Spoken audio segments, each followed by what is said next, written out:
Ferhat Abbas was descended from an Algerian rural family ruined by French colonization. He did military service from 1921 to 1923, and then moved to the pharmacy course at the University of Algiers, which ended in 1931. During this time, he fell in love with politics and was leader of several Muslim student movements.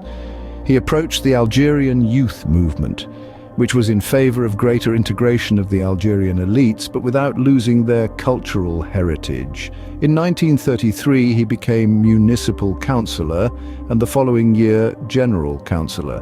He joined the Federation of the Indigene elect, created in 1927, but in 1941 he was appointed to the Algerian Financial Commission, a position he resigned a year later.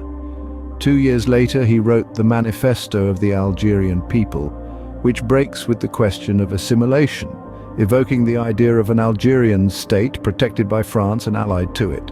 The following year, he created the movement Friends of the Manifesto and Freedom AML, opposing Messali Hadj and his PPA, the Algerian People's Party. At the end of 1955, he joined the FLN, being part of the Algerian Provisional Government, being elected president of the latter in 1958 for diplomatic reasons. After independence is excluded or self-exclude from the FLN, being arrested in 1963 and sent to exile in the Sahara until 1965.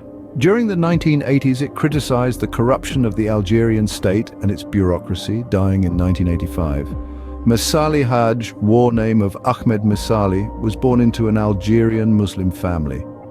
Member of the French Communist Party since 1925, the following year he joined the North African Star, satellite organization of the PCF in the Maghreb. Becoming Secretary General of this movement in 1927, he made a speech in Brussels referring for the first time to the independence of Algeria. In 1935, he abandoned the communists and approached the Islamists, returning to his country in 1936, where in the following year he created the Algerian People's Party, PPA. Extinguished by the French in 1939, in 1946 he returned to the cargo, creating the MTLD, keeping the PPA in hiding. 8 years later, in 1954, the FLN was born from a split within the Hadji movement, something that he sees as a betrayal, originating in reaction to the Algerian National Movement, MNA, which will clash with the FLN. After independence, he went into exile in France, where he died in March 1974, and his body was repatriated to Tlemcen.